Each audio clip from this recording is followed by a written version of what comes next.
So welcome back students.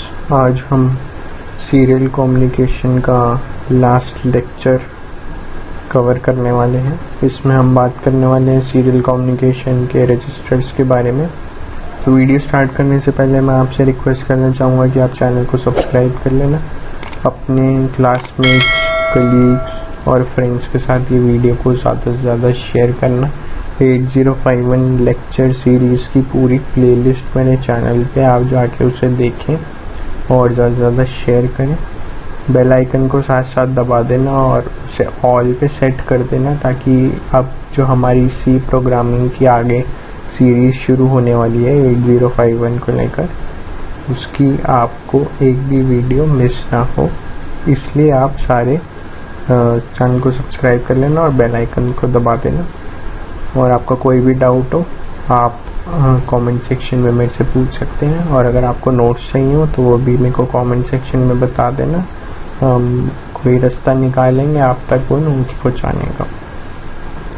तो start करते हैं वीडियो को।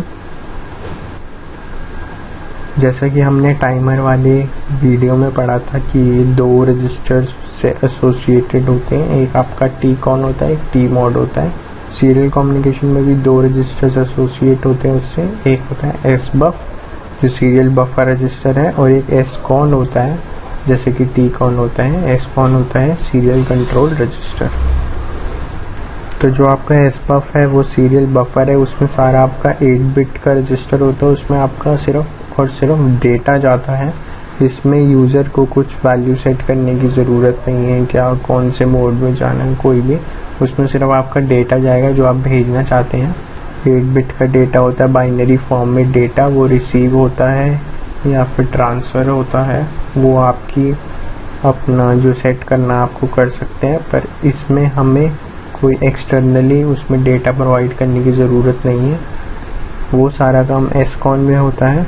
तो सीरियल कॉन रजिस्टर में क्या होता है कि 8 बिट का होता है वो भी। इसमें आपकी 7 bit SM0, SM1, SM2, REN, TB8, RB8, TI, RI ये सारी बिट्स होती हैं। तो जैसा कि टाइमर वाले में होता था मोड सेलेक्ट करने के लिए, इसमें आप 2 बिट्स में बिट 7 और 6 में आप मोड सेलेक्ट करते हैं कि कौन से मोड में सीरियल कम्युनिकेशन आपका चलेगा। तो 00 पे क्या होता है, shift register mode fixed baud rate. तो आपका ये शिफ्ट रजिस्टर मोड में चला जाएगा, मतलब शिफ्ट होते रहेंगे आपकी बिट्स। और फिक्स्ड बॉड रेट का मतलब क्या है कि बॉड रेट अगर आपने पढ़ा हुआ आर्डुइनो IDE में बहुत ज़्यादा इसका चाल चलन हुआ था। Baud rate serial dot begin करके हम 9600 लिखते हैं। तो बेसिकली क्या होता है ये, जब हमें कोई भी एक्सटर्नल मान लीजिए सेंसर से हमें कोई वैल्यू लेनी है तो वो कितनी देर बाद रिफ्रेश होएगी, कितने टाइम स्पैन के बाद आपके माइक्रो कंट्रोलर से वो सेंसर कम्युनिकेट करेगा, उसे डेटा इनपुट करेगा, वो होता है बॉड रेट। तो बॉड रेट हम सिलेक्ट कर सकते हैं, वो जब हम सी प्रोग्रामिंग करेंगे तो उसमें हम कवर करेंगे कि बॉड रेट कैसे सिलेक्ट करना और कितना हमें रखना चाहिए। और सेकंड मोड होता है मोड 1, उसमें SM0 पिन को 0 सेट करना है और SM1 को 1 सेट करना है। उसका आपका 8 बिट UART में चले जाएगा with timer 1 determine baud rate. तो इसमें क्या होएगा, आपका टाइमर 1 से एसोसिएट हो जाएगा, उसमें आप अपना कस्टम बॉड रेट कर सकते हो।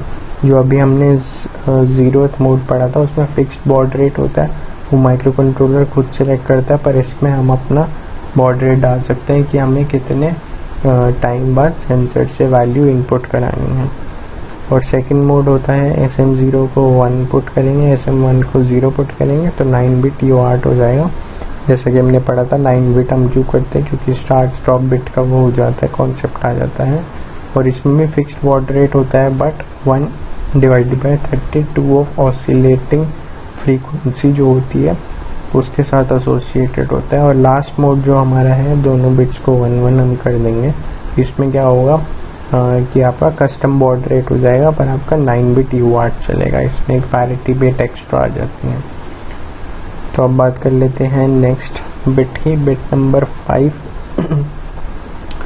इसमें क्या होता है, मल्टी प्रोसेसर कम्युनिकेशन, मतलब जैसे कि अगर आप 2 8051 एक साथ करते हैं या आप कोई और माइक्रो प्रोसेसर लगाते हैं और उसे स्लेव की तरह चलाते हैं, मास्टर की चलाते हैं, तो SM2 बिट को हमें हाई करना पड़ेगा ताकि हम ये वाली कंडीशन को फुलफिल कर पाए। तो बिट 4 होती है रिसीव एनेबल। अगर माइक्रो कंट्रोलर डेटा रिसीव करने के लिए तैयार है, अगर उसमें कोई और ऑपरेशन नहीं चल रहा और वो रिसीव करने के लिए फ्री है बिल्कुल, तो वो बिट आपकी 4 जो REN वाली पिन है वो आपकी REN वाली जो बिट है वो आपकी 1 हो जाएगी। अदरवाइज अगर कोई माइक्रो कंट्रोलर बिजी है अपना काम करने में तो वो 0 हो जाएगी।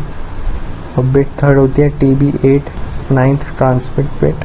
अगर आपको सेकेंड और थर्ड मोड में हमारा 9 बिट UART चलता है, तो अगर हमें 9th बिट को ट्रांसमिट करना है तो हमें उसको 1 सेट करना पड़ेगा। अदरवाइज अगर 8 बिट में करना तो 0।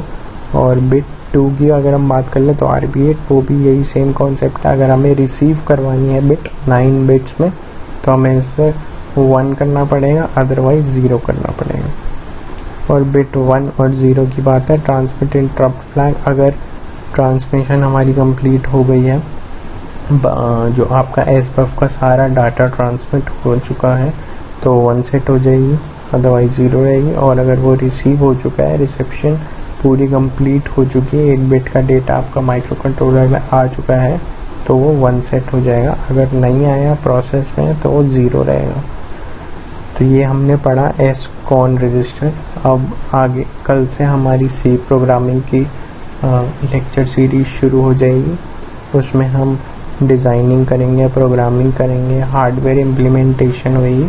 तो make sure you subscribe the channel. और अगर आपको कोई भी लगता है आपका कोई भी कॉन्सेप्ट छूट है या किसी में भी डाउट है आपको, या किसी और कॉन्सेप्ट को आपको डिटेल में पढ़ना है, तो आप कमेंट सेक्शन में मेरे को बता सकते हैं। मैं जल्दी से जल्द वो वीडियो बनाने की कोशिश करूँगा। तो थैंक यू स्टूडेंट, मिलते हैं आपको अगली वीडियो में।